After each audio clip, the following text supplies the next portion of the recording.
Pessoal, quando nós estamos de fato caminhando com Jesus, nós teremos um cérebro disposto a aprender e teremos um coração inclinado a servir ao bem supremo, visto que nós então desejaremos fortemente ir por esse areal, porque o apostolado de Kardec é a restauração do cristianismo claro, simples, em que Jesus ele procura o povo e o povo encontra o mestre.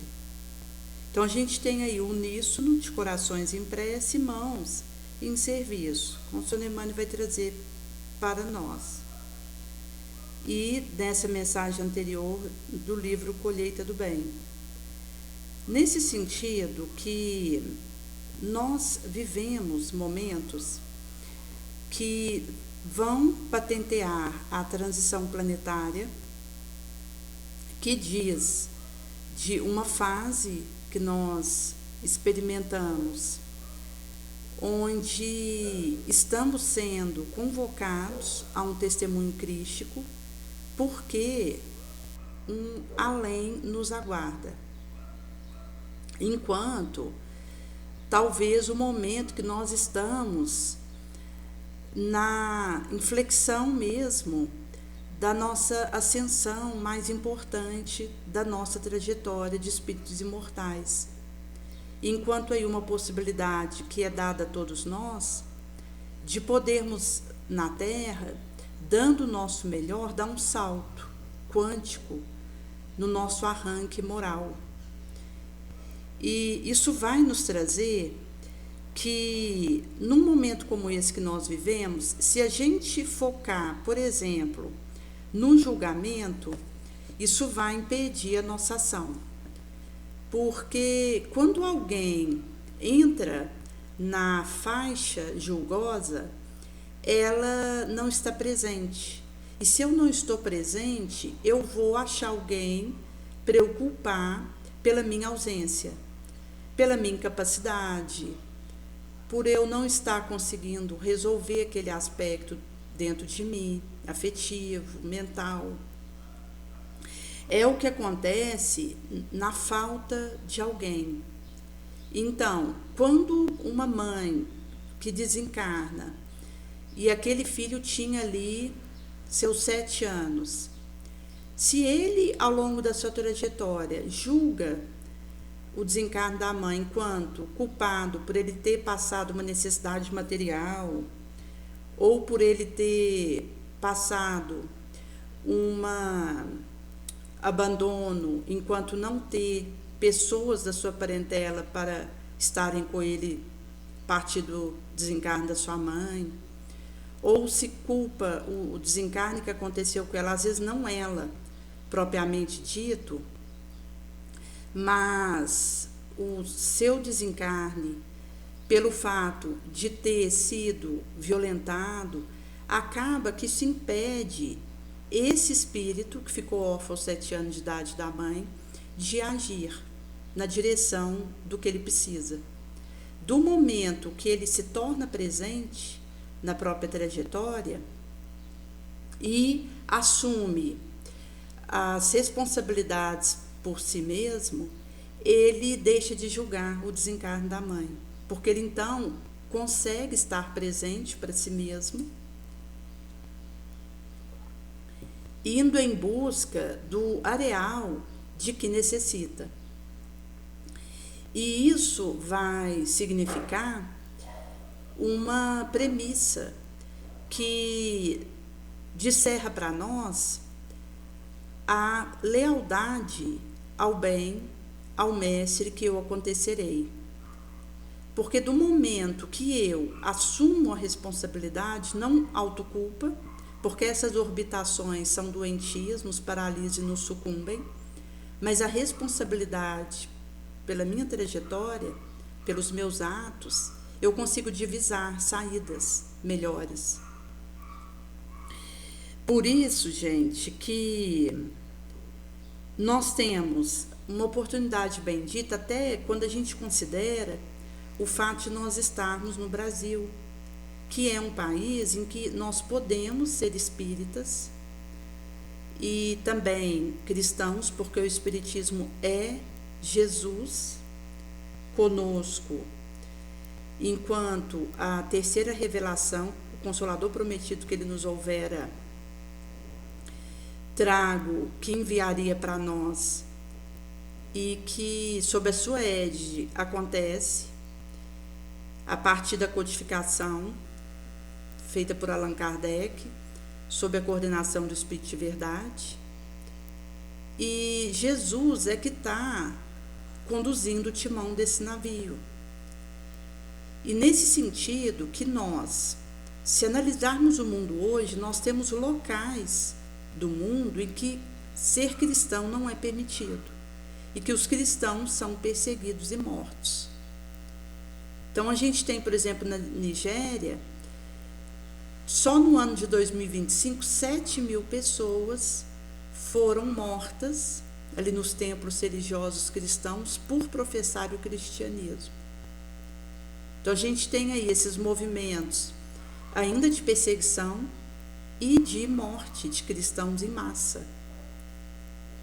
Também ali na Síria a gente tem relatos em locais onde estão acontecendo templos sendo queimados, casas queimadas de cristãos. Se considerarmos hoje, por exemplo, na Guatemala, Venezuela, além da Nigéria e Síria, Coreia do Norte, China e Vietnã, é proibido ser cristão. Especificamente na Coreia do Norte, China e Vietnã, não é permitido ter uma Bíblia. O indivíduo poder ler a palavra de Deus, isso é vedado, é considerado crime. Então o indivíduo não pode sequer ter acesso à Bíblia para ele ler. Quanto mais ser espírita. Então, nós temos essa oportunidade bendita de viver o espiritismo e de fazermos essa premissa de tornarmos isso o nosso testemunho, a nossa caminhada, e acaba que, se nós aproveitamos, a gente vai poder dar um salto quântico. Mas se eu menoscabo essa ensancha, pode ser que numa próxima encarnação eu esteja numa China que proíbe o cristianismo, o espiritismo, numa Coreia do Norte ou em outros locais em que isso aconteça, e que as complicações naturalmente acontecerão a partir disso. Quanto que hoje eu tenho condição não só de ler livremente o conteúdo espírita, cristão, quanto é a terceira revelação, que a gente tem tanto material, seja na rede social, enquanto e-books, livros, áudios e vídeos, quanto nas agremiações dos templos espíritas espalhados. E estamos tendo essa ensancha de livremente, de gratuitamente ter acesso a isso. A gente tem o site chamado Bíblia do Caminho, que tem o Evangelho ali de Jesus, tem a maior parte dos livros do Chico ali gratuitamente para a pessoa ler. Então é um movimento de dar de graça o que de graça recebeu, em que a gente está disponibilizando mesmo a instrução. E nesse sentido, seguindo aquilo que Jesus nos pedira, que foi trago por Kardec, espíritas, amai-vos, espíritas, instruí-vos, que é o que a gente tenta fazer, enquanto aí o mínimo que nós podemos estar contribuindo para esse momento. E essa questão, gente, do fanatismo, isso é um perigo que a gente corre, até mesmo nós que estamos militando nas fileiras espíritas. Porque do momento que eu não tenho discernimento para compreender o bom senso abstraído, isso pode significar algum tipo de excesso, de imprevidência, de fanatismo, que vai significar algum comprometimento. Porque quando a gente fala, por exemplo, de degredo, isso tem a ver com situações que a gente vive que desvia da proposta de Jesus, e o fanatismo é uma dessas questões. Então, se a gente pegar no dicionário, o fanatismo ele vai ter o significado, primeiro, de religioso zelo obsessivo, que pode levar a um extremo de intolerância, quando alguém fale que só com ele está a verdade, ou que só na sua religião, só na sua prática é que se encontra a palavra de Jesus, enquanto aí aquilo que vem das inspirações que o contato com Jesus nos traz. E vai ter uma outra definição dizendo de um faccionismo partidário, que é uma cega adesão a um sistema ou doutrina, excessiva dedicação a alguém, a algo, uma paixão. Mesmo considerando que a paixão pelo bem, ela precisa acontecer, porque ela nos insufla a fazer mais o bem. Mas é uma canalização que eu vou fazer. E não eu ter um faccionismo e uma cega adesão.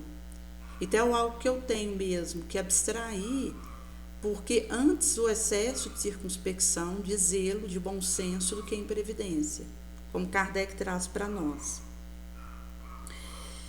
Por isso, gente, que nós temos aí essa proposta de Jesus que vai nos trazer, num recorte do Evangelho, acerca da cura do leproso, porque Jesus, por onde ele ia, ele tinha multidões que o acompanhavam.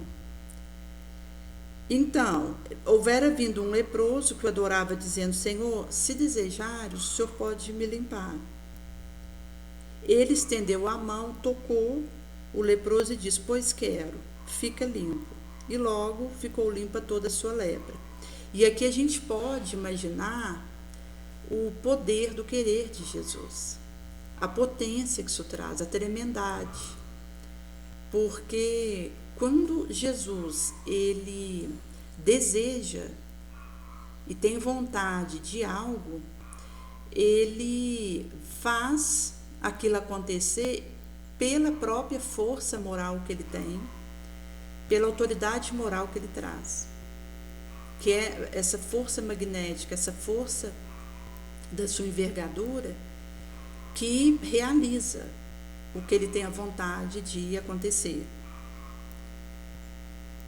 Então Jesus pede para ele para não dizer a ninguém, mas para ir mostrar-se ao sacerdote, fazer a oferta que ordenara Moisés, para lhe servir de testemunho a eles outros. E aqui vai trazer da cura do servo de um centurião, que mostra um exemplo de fé, onde, quando Jesus ele tinha entrado em Cafarnaum, chegou-se a ele um centurião e o fez uma súplica. Jesus estava ali e o ouvia, e ele diz: o meu criado jaz doente em casa, de uma paralisia. Ele padece muito com ela. Então Jesus diz: eu vou e o curarei. O centurião responde: Senhor, eu não sou digno de que entres na minha casa. Porém, manda somente com a sua palavra, e o meu criado será salvo. Pois também eu sou homem sujeito à autoridade, e aquele trazendo a autoridade que ele vivia no mundo. Então, ele sabia que se ele, que tinha uma autoridade mundana, tinha tantos servos à sua disposição, então ele imaginava o que era a autoridade de Jesus, uma autoridade espiritual, moral, dada ali a envergadura do mestre, enquanto governador planetário. Então ele vai dizer que ele tem soldados às suas ordens. Quando ele diz a um vai, ele vai. Quando ele diz a outro vem, ele vem. E quando ele fala para o seu servo faz isso, ele vai lá e faz. Então, quando Jesus o ouve falar assim, ele se admira e diz aos que o seguiam: em verdade vos afirmo, não achei tamanha fé em Israel. Porém vos digo que muitos virão do ocidente, do oriente, e que terão lugar com Isaque, Abraão e Jacob nos reinos celestes. Mas os filhos do reino serão lançados nas exteriores trevas. Ali haverá ranger de dentes, choro. Então Jesus diz ao centurião: vai, seja feito conforme creste. Naquela mesma hora, o criado ficou são. Trazendo aí essa visão desse senhor, no caso um romano, que na condição dele ali de centurião não tinha parte dentro do judaísmo, mas que enxergou em Jesus a sua autoridade moral. Então ele sabia que ele mesmo não se percebia digno de que Jesus fosse até sua casa. Então até mesmo à luz de Jesus, a maneira como ele permitiu que o levasse a enxergar a si mesmo, porque quanto mais eu consigo perceber as minhas misérias, as minhas mazelas, mais eu estou me permitindo ser iluminada por Jesus. Porque quanto mais a gente aumenta a cumplicidade com Jesus, a intimidade, vai acontecendo que a gente vai enxergando melhor as nossas fraquezas, as nossas misérias, os nossos erros. E quando a gente faz isso, vai acontecendo uma coisa interessante, que é eu conseguir vigiar melhor, orar melhor, porque eu sei da minha fraqueza. Porque do momento que eu acho que eu tenho força suficiente para dar conta sozinha, que eu não tenho tanta coisa para resolver assim, ou que eu tenho algumas questões, mas eu posso deixar para uma próxima encarnação, do momento que eu protelo, acaba que eu abaixo a guarda vigilânica, orativa do meu mental, e aí eu termino de cair de vez. Mas do momento que eu vou conseguindo perceber as minhas dificuldades, isso significa um avanço, porque significa que eu estou me recrutando de recursos outros para dar conta de me vencer, de lidar comigo.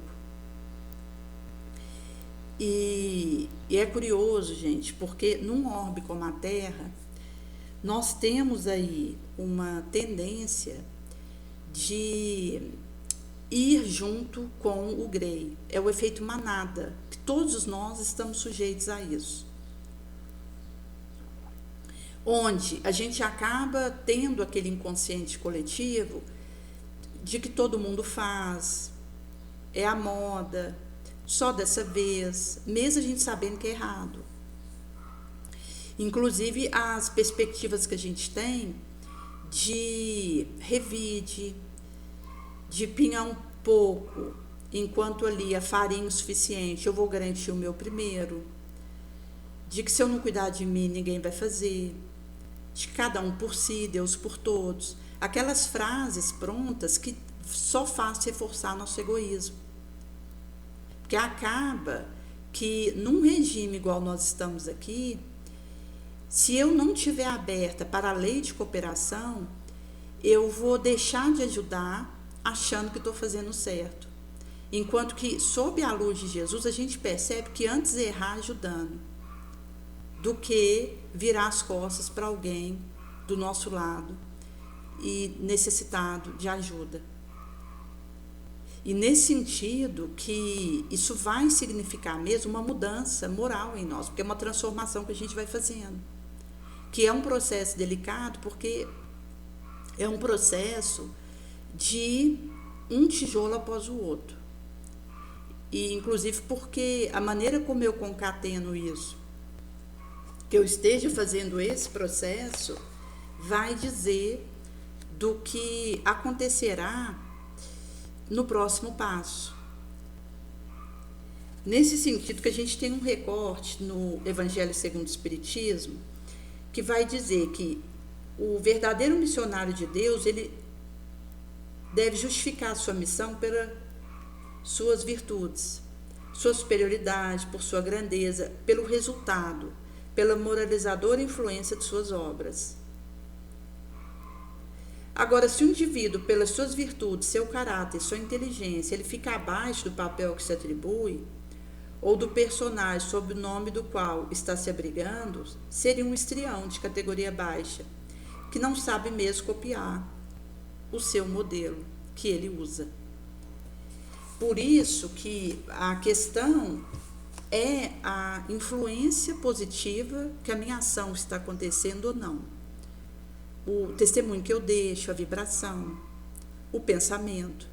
Porque o nosso pensamento, ele é forte, enquanto aí uma força eletromagnética com velocidade maior que a da luz. Ele pode ser mais ou menos forte, quanto mais autoridade moral, mais força o indivíduo tem no pensamento, mas se eu tenho uma nutrição negativa, esse pensamento ele vai ter alguma ação. Ele não é inerte. Inclusive, quando a gente pensa em pensamento, ele traz formas de pensamentos que se lhe associam e que são vistos pelos espíritos. Então, se eu tiver com algum pensamento negativo, o espírito que assiste isso, se tem alguma intenção obsessora sobre mim, ele vai me insuflar mais daquilo. Ele coloca situações próximas de mim que tem a ver com o meu desejo central. Então, se ele sabe que eu tenho a questão da bebida e que eu estou tentando parar de beber, ele, ao perceber que eu tenho essa fraqueza e que eu estou nessa tentativa de parar, porque as formas de pensamentos vai mostrar para ele, ele acaba que coloca outros desencarnados, viciados em bebida também, naquele ambiente, para pressionar um indivíduo a beber mais um gole. Ele acaba que coloca alguém próximo bebendo o indivíduo, porque aí ele sabe que essas situações, como também insufla esse indivíduo aí num determinado local, que para chegar nesse local ele tem que passar em frente a um bar, para que ele acabe sossobrando, entrando no bar e bebendo. Então, são situações que podem acontecer a partir do meu pensamento e da subsequente forma de pensamento que vem disso. Porque nós vamos, com aquilo que pensamos, fazer construções, que são essas formas de pensamentos.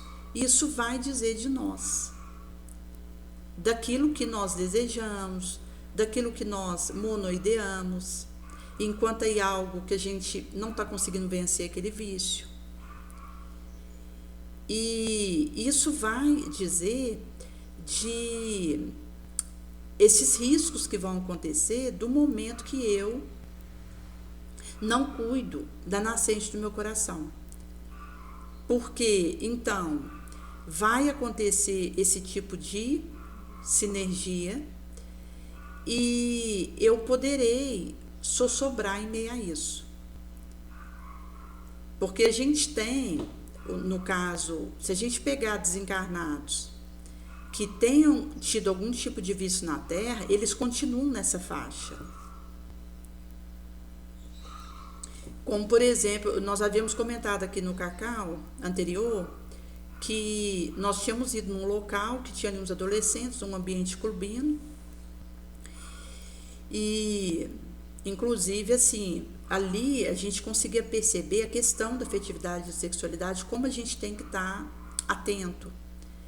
Porque existem ambientes em que, se eu não tiver cuidado, o meu pensamento pode entrar numa faixa de algum tipo de viciação que eu traga.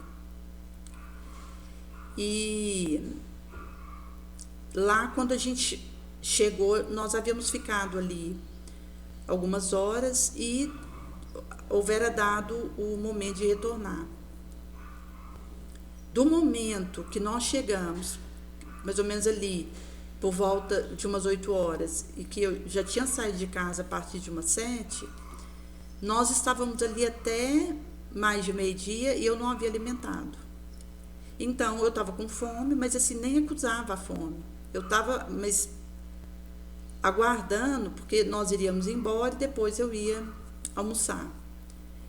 E naquele momento aparece uma pessoa com um potinho de alguns docinhos de leite ninho que alguém houvera distribuído, fazendo uma homenagem ali, e acabou que essa moça me entrega um potinho desses docinhos de leite ninho.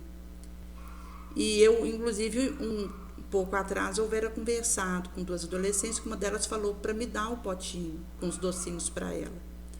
Porque eu tinha comentado que evitava o açúcar, porque eu tenho pré-diabetes.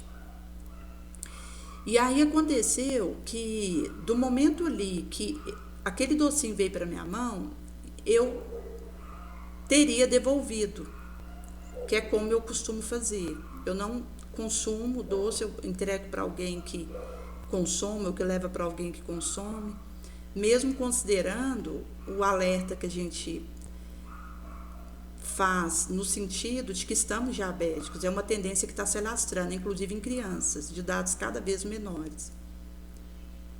E aí, naquele momento, como eu já estava ali há mais de 5 horas sem alimentar, a hora que ela me deu o potinho de docinho, ficou comigo. O que eu passaria para frente, eu fiquei com ele na mão. Então, são essas ciladas, porque acaba que são criadas situações, como você já está há horas sem se alimentar e aparece aquilo na sua frente. Como você está tendo a insuflação de ir para um determinado local e para chegar lá você passa em frente daquela turminha que está fumando. E você está evitando o cigarro. Então, acaba que, se for uma fraqueza do indivíduo, aquele cigarro, isso pode significar ele voltar a fumar.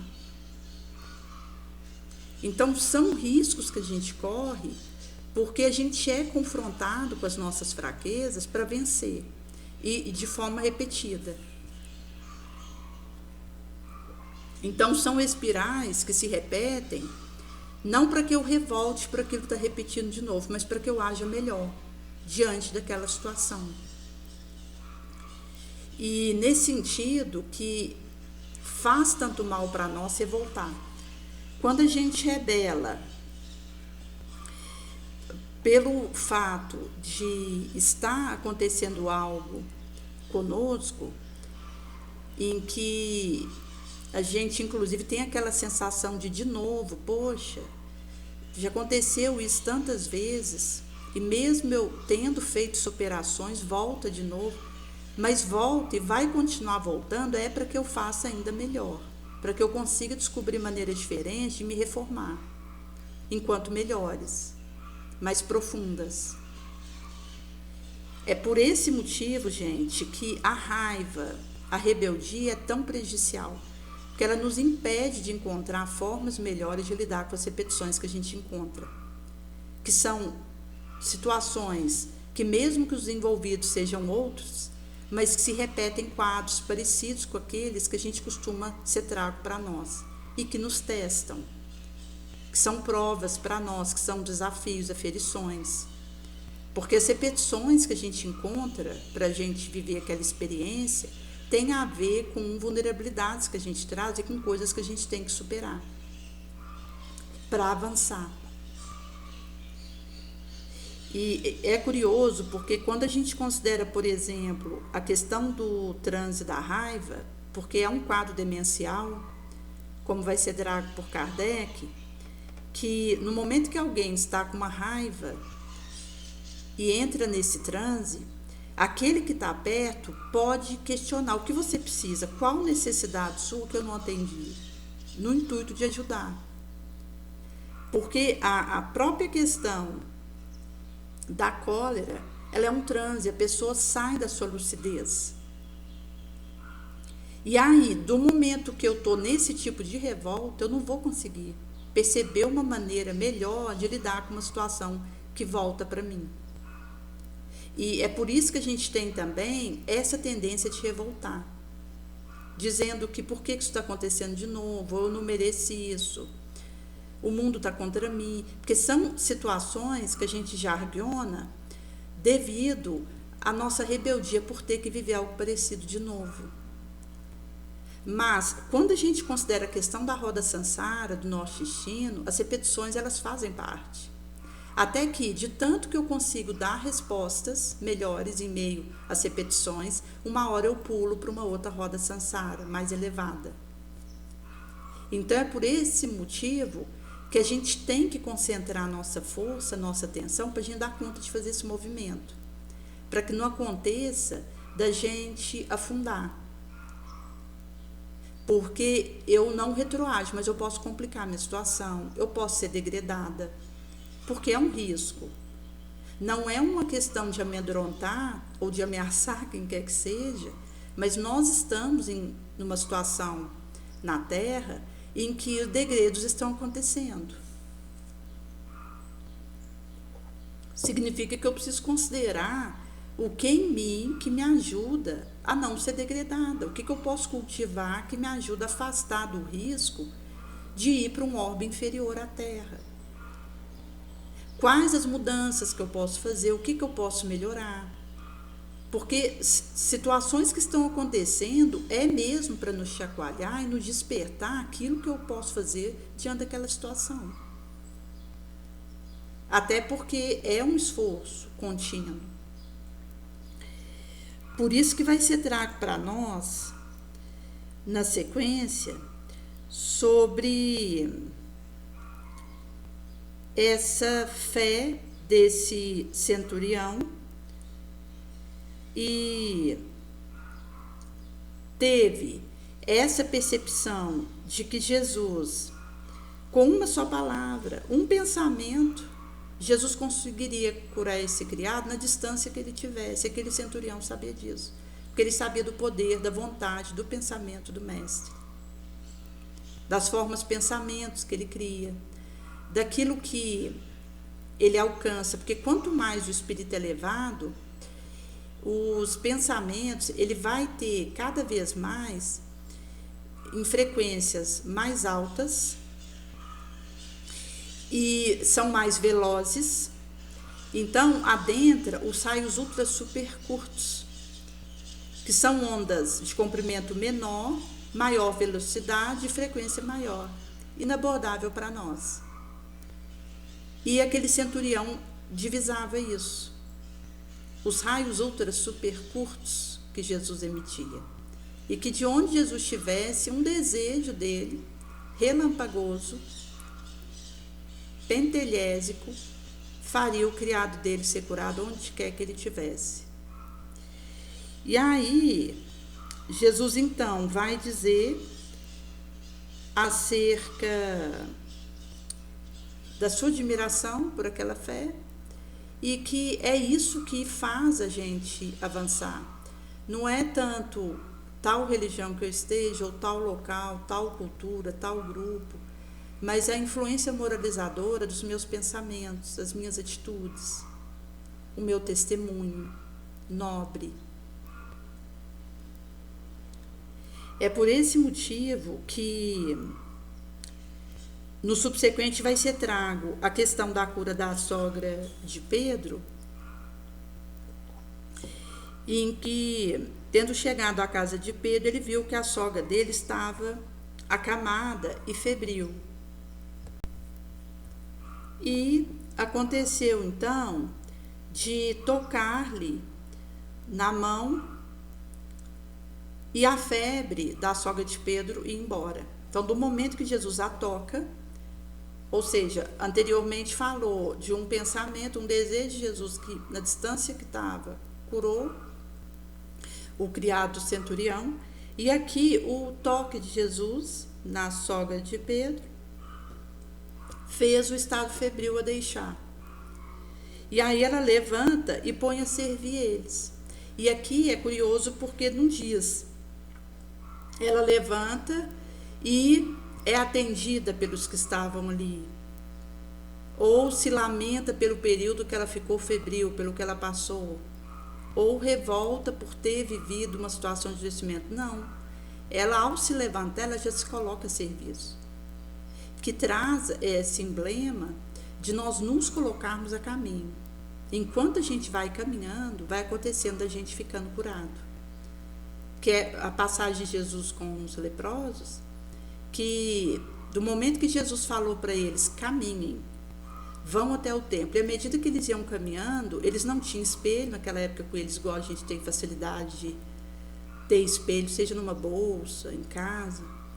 Mas como eles se percebiam leprosos, aquele grupo, à medida que eles iam caminhando para o templo, que olhavam para o colega que estava junto e via que o colega estava sendo limpo da lepra.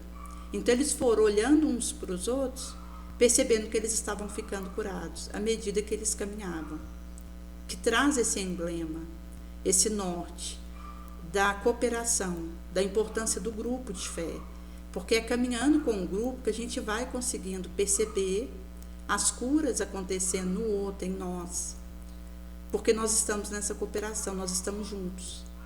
Porque ali, quando aqueles leprosos foram se apresentar no templo juntos, um ajudou o outro. Até porque, naquela época, não era permitido para o leproso circular na cidade. Aqueles que eram cometidos de doenças contagiosas, como a lepra e outras correlatas, eles ficavam em locais ermos da cidade, isolados.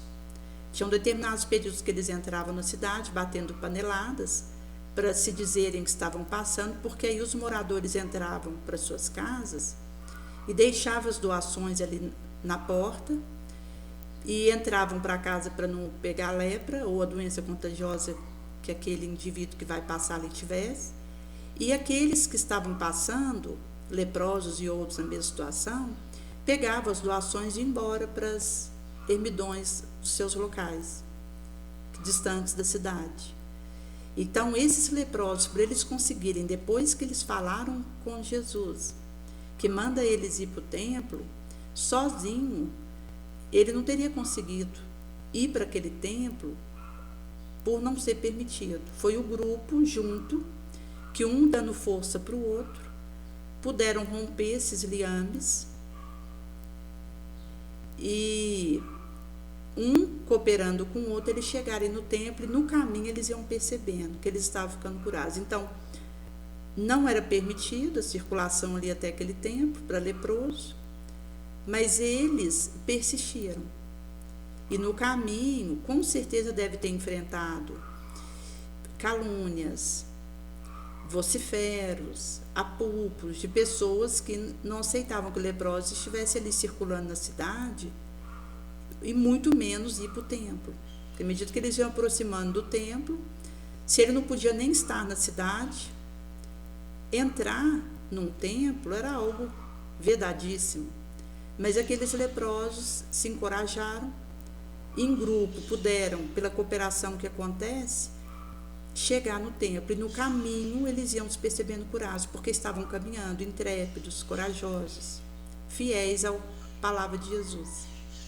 Inclusive Paulo, quando ele está ali diante de João Marcos, em que ele, João Marcos e Barnabé estavam fazendo as caminhadas a pé pelo mundo gentio da época onde Paulo levou a boa nova do mestre, e João Marcos, ele estava contrafeito pela severidade das dificuldades que estavam acontecendo naquela caminhada,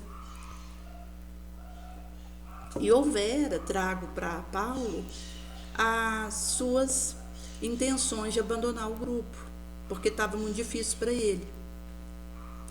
Então ele coloca uma série de argumentos falando que não poderia se fazer aquela viagem sem cavalo, sem escravo, ao que Paulo vai dizer que se tivesse escravo e cavalo, quem ia fazer o difícil pesado enquanto o serviço seria os escravos e os cavalos. E na verdade o serviço com Jesus é tão precioso que nós deveríamos disputar uns com os outros a honra de colocar sobre os nossos ombros a parte mais difícil. E chega num dado momento que João Marcos retorna mesmo, mas antes dele ir, Paulo vai dizer para ele que o caminho para Jesus, ele é feito em fileiras. Todos devemos chegar bem, mas aquele que se desliga do grupo deverá chegar bem por conta própria. Então, ali, do momento que João Marcos ele se afastasse do trio, ele já não contava mais com o grupo. E o grupo é base para nós, porque nós estamos numa lei ineludível de cooperação, inelutável. Então, se eu me isolo, eu acabo que já decreto para mim uma queda. Inclusive, ali Marcos, posteriormente ele viria a escrever o Evangelho de São Marcos, mas foi por uma quantia de dinheiro ali que ele houvera tido da mãe, que entregou para ele antes dele ir, que ele tinha recurso para voltar. E por isso que Paulo vai dizer para ele que o dinheiro, quando não bem empregado, dissolve os laços mais sagrados, as responsabilidades mais santas. E nós poderíamos trazer não só o dinheiro, mas qualquer situação na nossa vida, que se eu não emprego corretamente, eu acabo por dissolver, enfraquecer as minhas responsabilidades mais santas. E que passará o momento de realizá-las. E eu vou ter perdido a ensancha. Então, acabou que ele vai desligar daquele grupo e Paulo e Barnabé seguem viagem. Nesse sentido que, a partir do momento que aqueles leprosos, eles estavam ali tendo contato com a palavra de Jesus, e eles puseram em prática, que foi caminhar, enfrentando as adversidades, até porque se a gente for esperar as circunstâncias nos favorecerem, nós não vamos fazer o que Jesus pede de nós. Então, eu preciso ir mesmo no meio da tempestade, pedindo coragem, para que a gente não desanime, nem temamos, enquanto o medo que nos faz recuar, paralisar, porque existe um zelo, um medo que é protetivo. Então, tipo, o indivíduo, se ele entra dentro de um ônibus e anda nesse ônibus a 100 km por hora, enquanto aquele que está dirigindo esse ônibus, isso é temeridade. Um medo protetivo vai fazer ele andar na velocidade permitida, na velocidade adequada, para ele caminhar, enquanto fazer aquele ônibus andar com segurança. Mas quando a gente considera aquele medo, que é um inimigo nosso, ferrenho, porque nos faz recuar na obra do bem, paralisar, complicar a nossa situação, esse medo a gente precisa ter um olhar cuidadoso, porque nós precisamos vencer isso. Porque acaba que no mundo é mais fácil ir com a multidão. Então, às vezes, uma coisa é errada, mas como todo mundo que eu olho está fazendo, eu acho mais fácil ir lá e fazer. Eu tenho medo, preguiça de fazer diferente, desanimo, acho trabalhoso, até pelo combate espiritual que isso significa, quando alguém resiste ao mal e sustenta o bem. E nesse sentido, que quando nós estamos nessa proposta, nós iremos nos encher da coragem, que nos faz enfrentar o mar bravio, que não só é bravio, mas pode piorar, porque em muitas situações, Jesus ele não vai acalmar a tempestade, ele vai nos dar mais força para poder atravessar. Enquanto mais clareza, mais conselho, assistência dos bons espíritos, que é algo que a gente precisa colocar na nossa pauta, pedir clareza, força, conselho para Jesus, assistência dos bons espíritos, perguntar para ele o que queres que façamos, para ele nos apontar caminhos. Porque, gente, o caminho é no mar bravio mesmo, é subida. E então, não adianta eu pedir, facilita a tempestade, faz ela parar um pouco, porque vai acontecer, muitas vezes, de piorar. É eu que tenho que desenvolver mais força, mais clareza, mais discernimento. E nesse sentido, que do momento que nós estamos em grupo, a gente vai se fortalecendo. E um dos métodos da obsessão, quanto à astúcia do obsessor, é isolar o indivíduo. Então, é uma tentativa, às vezes aquela pessoa está ali militando no centro espírita, está sendo frequente, fiel, das reuniões que ele participa, seja estudo evangélico, seja reunião mediúnica, seja reunião de desobsessão. E aí o obsessor insufla a ele algum tipo de melindre, de frustração, de decepção, de desilusão que ele vive ali. E vai tentando convencer o indivíduo a se afastar, a se isolar. E do momento que o obsessor consegue o isolamento do indivíduo, fica fácil fascinar ele, porque o isolamento nos enfraquece. Porque do momento que eu me isolo, que eu me afasto do grupo, eu vou ter que chegar bem por conta própria. Agora, quem de nós vai poder chegar bem por conta própria? Se nós estamos aqui em leis irrevogáveis, morais, que nos ditam cooperação, auxílio recíproco. Do momento que eu me afasto dos outros, eu vou estar deixando de auxiliar, de ser uma peça nessa engrenagem que compete a mim contribuir com ela, enquanto colocar à disposição das coletividades aquilo que eu movimento, enquanto que eu alcanço. Então, os aspectos de melindre que a gente possa trazer, que está nos insuflando para afastar, a gente tem que ter muito cuidado. Porque isso é uma tática obsessora que tenta nos apontar o defeito de alguém, ali naquele centro espírita. Do momento que eu começo a olhar para os defeitos dos outros e a ter palavras ruins na direção desse outro, os obsessores que acompanham esse outro passam a me acompanhar. Do momento que eu julgo alguém, eu acabo que fico paralisada, escrava da minha inação, da minha inércia. É por isso que os pensamentos que Jesus nos insufla é de ver as qualidades do outro, é de falar coisas boas, nobres, clemência, compaixão, perdão, bondade. Porque a partir desses areais a gente vai tendo uma recrutação interna de elementos para a gente poder avançar. Inclusive porque quando a gente está no grupo, vai acontecer de nós sermos alertados, de chegarem conselhos. Quando a gente considera, por exemplo, o estudo evangélico, ao grupo que a gente tem lá no Centro Espírita, na Casa do Caminho, como eu aprendo com as pessoas ali. Porque acaba que quando você está ali no Centro Espírita, você tem os benfeitores de cada qual que milita ali junto com você, trocam figurinhos com os outros.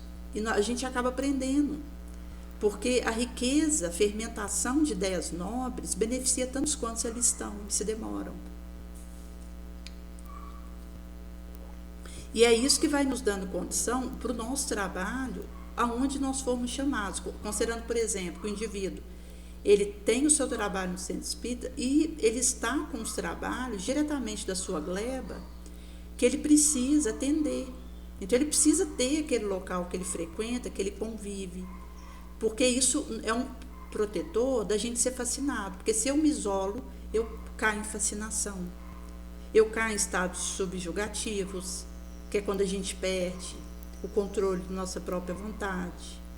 Se eu piorar para o estado de fascinação, eu perco o controle da minha razão, o obsessor passa a comandar minha inteligência. E aí eu passo a fazer coisas ridículas e não percebo. Até a questão de fanatismo, de excesso. E essa falta de bom senso não me acusa, eu não consigo escanear a situação que está acontecendo comigo. Então isso vai me levando a erros no valor daquilo que eu estou obtendo, que eu estou fazendo, que eu estou sendo. Por isso que a gente tem que ter cautela e a importância de a gente estar num grupo de fé.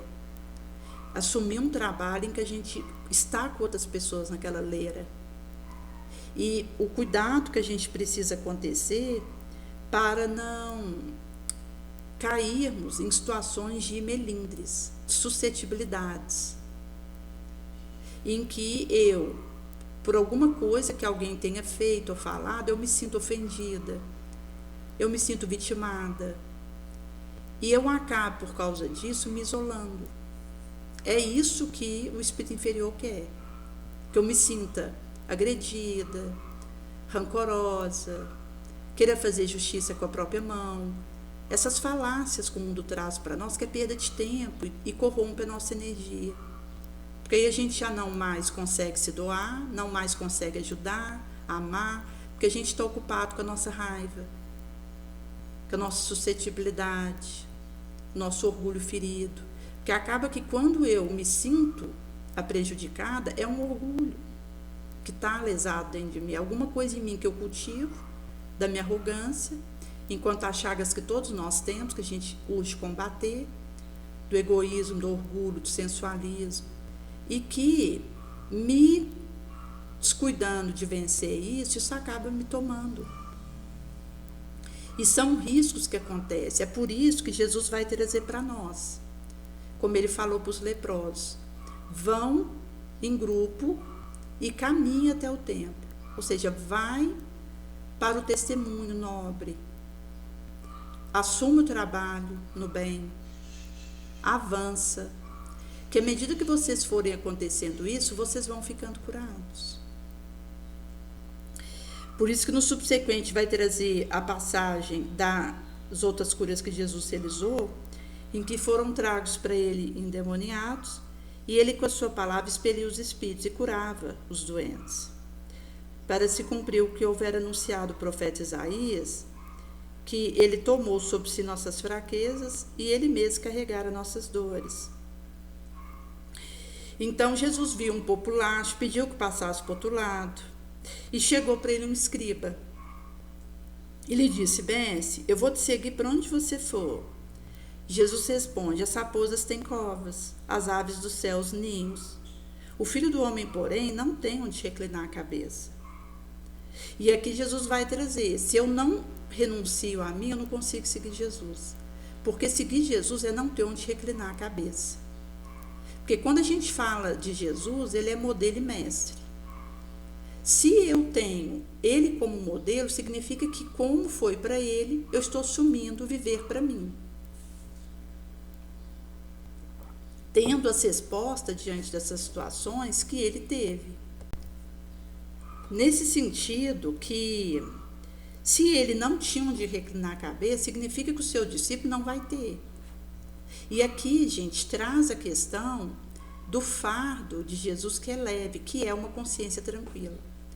Porque aquele que tem uma consciência tranquila no bem feito, no limite das suas forças, enquanto também não se omitir diante do bem que pode fazer, porque se omitir é um mal, esse tem um travesseiro para recostar a cabeça. Eu não tenho uma pedra para inclinar minha cabeça, porque o meu travesseiro está na minha consciência. Nesse sentido que, na consciência tranquila, o meu fardo é leve, o peso é suave. E é isso que Jesus vai trazer para nós. Quando ele diz que o seu peso é suave, o seu fardo é leve, que todos aqueles que estivessem sobrecarregados eram para ir até ele. Porque se a gente segue o exemplo dele, o nosso fardo fica leve, o peso suave, porque a nossa consciência vai estar leve. Caso contrário, os erros que eu cometo, isso pesa a minha consciência, e mesmo que eu tenha 1000 travesseiros para encostar a cabeça, confortáveis e macios, fofosos, eu vou dormir com pesadelo, com peso consciencial, com quilos em cima de mim me esmagando, porque os meus erros vão me atormentar, vão me pesar. Por outro lado, se eu, seguindo o exemplo de Jesus, eu consigo uma consciência tranquila, eu não vou ter nenhuma pedra para reclinar minha cabeça, mas eu tenho leveza, eu tenho paz. Por isso que ele vai dizer que as raposas têm covas e as aves do céu ninhos, mas o filho do homem não tem onde reclinar sua cabeça. E aí vem o outro dos discípulos e diz: Senhor, deixa-me primeiro enterrar meu pai. E ele vai dizer: segue-me tu, deixas que os mortos sepultem seus mortos. Ligado aí a essa questão, porque o aspecto da nossa situação vai dizer de deixarmos as coisas materiais para os materiais. Então, eu renuncio a tudo que possuo para ser discípulo de Jesus. Ele ordena ao mar, aos ventos, dissolvendo nossos transes raivosos e dissolvendo nossas demências.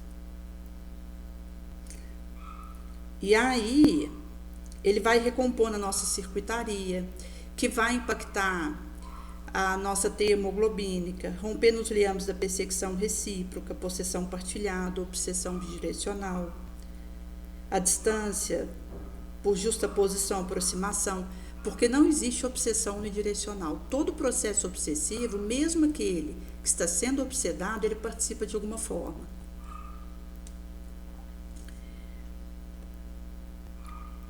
Nesse sentido que é trago para nós essa premissa. E a reflexão, onde nós temos aí, num outro recorte, a notícia de certos galileus, cujo sangue misturara Pilatos com um dos sacrifícios deles. Jesus responde: vós cuidais que aqueles galileus eram mais pecadores que todos os outros da Galileia, por haverem padecido tão cruel morte? Eu vos declaro, não eram. E vou-lo digo, que vós outros, se não fizestes penitência, perecereis semelhantemente. Assim como também no tocante àqueles 18 homens, sobre os quais caíra a torre de Siloé, e os matara. Cuidai vós, que eles também foram mais devedores que todos os outros moradores em Jerusalém? Vou-lo declaro, não. Mas se vós outros não fizestes penitência, todos acabareis da mesma sorte. E nesse sentido que traz para nós sobre, no subsequente, a própria tempestade amainada, que tinha sobrevindo do mar uma grande tempestade, a barca se cobriu de onda, eles dormiam entretanto.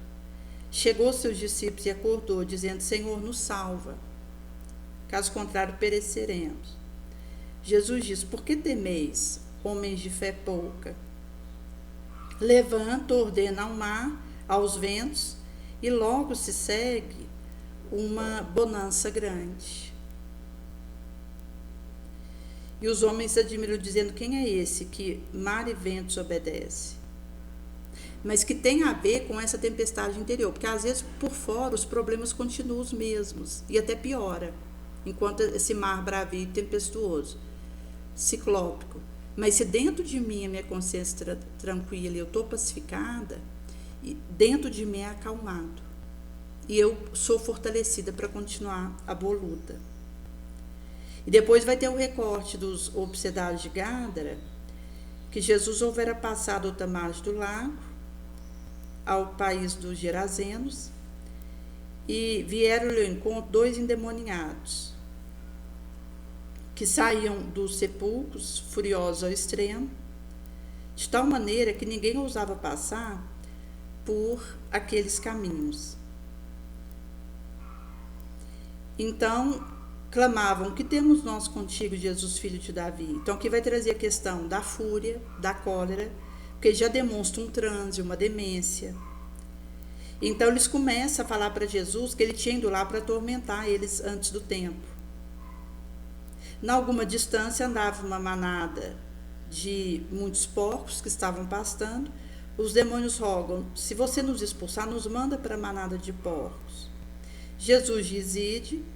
No mesmo instante que os porcos receberam os espíritos inferiores, toda a manada impetuosamente correu por um despenhadeiro, precipitou-se no mar, morreram afogados nas suas respectivas águas.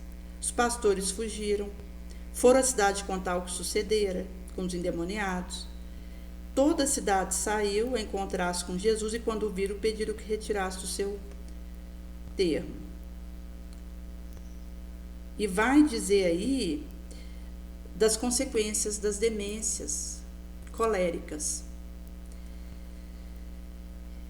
E nesse sentido que o Senhor, então, ele vai nos trazer essa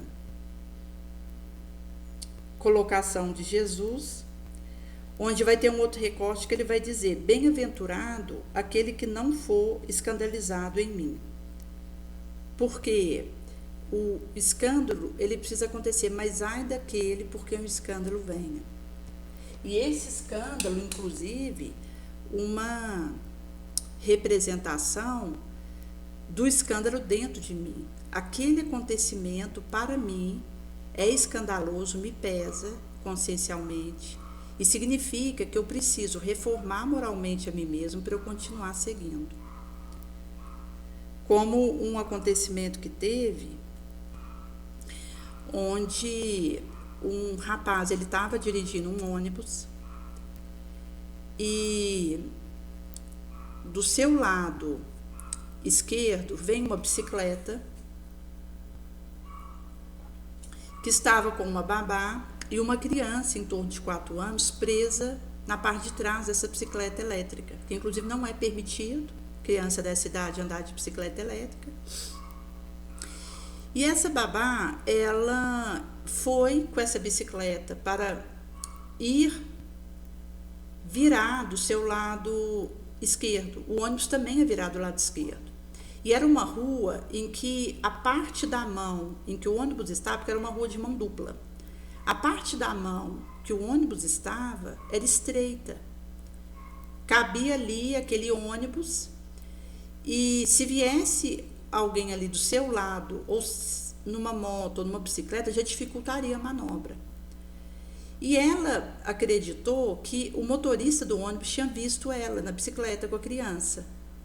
Do momento que ela se aproxima do motorista ali na bicicleta, do lado esquerdo do ônibus, ele já tinha dado seta, ele não viu a bicicleta.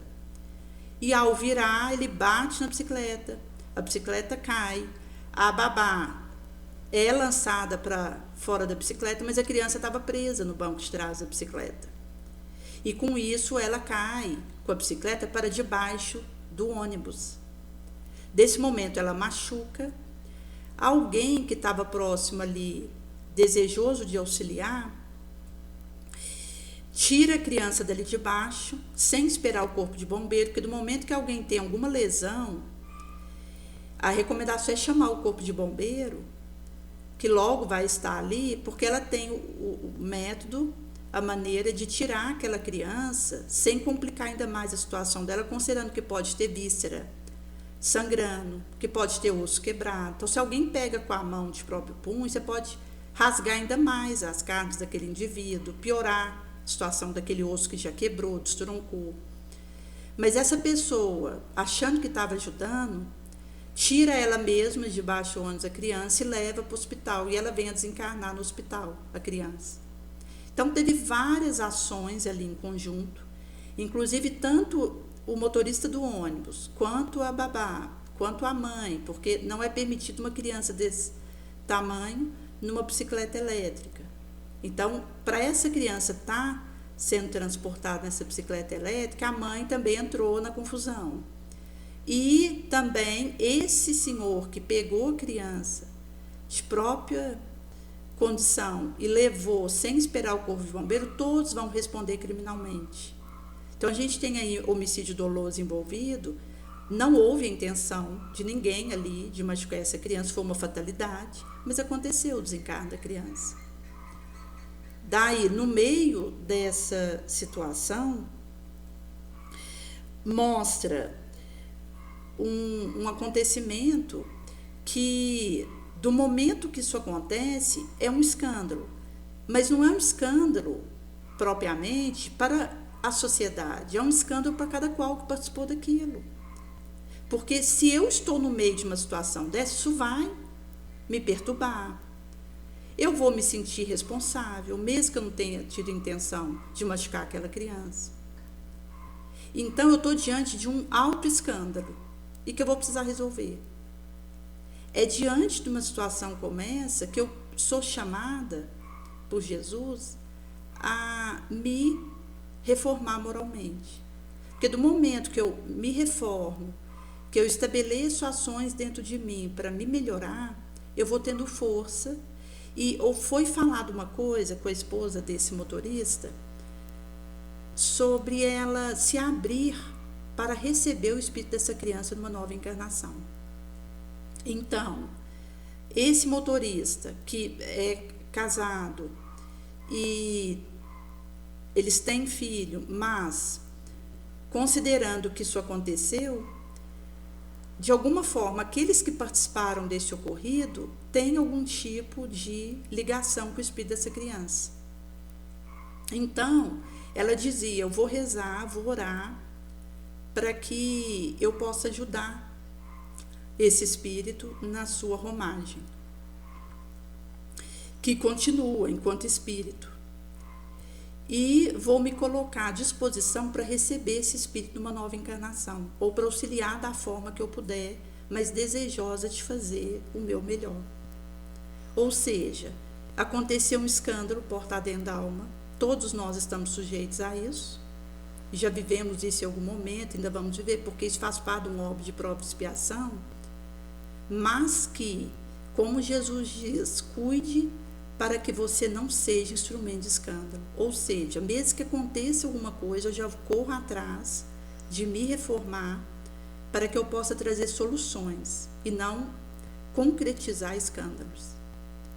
Então, nesse sentido, que do momento que acontece uma situação dessa, existe uma saída a partir da minha transformação, da minha reforma moral. E é a partir disso que, então, Jesus ele vai trazer essa mensagem, porque Jesus tinha acabado de dar algumas instruções aos 2 discípulos e passou dali a ensinar e pregar nas cidades deles. E João, no cárcere, tinha ouvido falar das obras do Cristo, enviando 2 de seus discípulos, perguntando, és o que hás de vir ou outro que esperamos? Jesus responde, de contar, João, o que vistes e ouvis. Coxo anda, cego vê, leproso limpa-se, surdo ouve, pobre anuncia-se-lhes o evangelho, morto ressuscita. Bem-aventurado aquele que não foi escandalizado em mim, ou seja, que for atrás da sua reforma moral, em mesma situação que for, dando o seu melhor possível, pensamento nobre, sentimento retificado, limpo, ação no bem, testemunho crístico, nessa vigilância e oração. Então vai ser dito, logo que eles se foram, começou Jesus a falar de João a gentes que saísse a ver no deserto uma agitada cana ao vento, mas que saísses a ver homem vestido de delicada roupa, bem vezes que os que vestem delicadas roupas são os que assistem nos palácios dos reis. Que saístes a ver profeta? Certamente vos digo ainda mais do que profeta, porque este é de quem está escrito. Eis aí envio eu meu anjo ante a tua face, que preparará o teu caminho perante ti. Vos digo que entre os nascidos de mulheres não se levantará outro maior que João Batista, mas o que é menor no reino dos céus é maior que ele. Desde os dias de João Batista até agora, o reino celeste sofre violência. Os que fazem violência são os que o arrebatam, enquanto esse movimento de auto-melhoramento. Porque todos os profetas a lei profetizaram até João. E se o quereis aceitar, ele é mesmo Elias que há de vir. O que tem ouvido já ouvi, ouça. Mas aqui eu direi ser semelhante a essa geração. É semelhante a meninos sentados em praça, gritando aos seus iguais. Cantáramos para vós e não bailastes.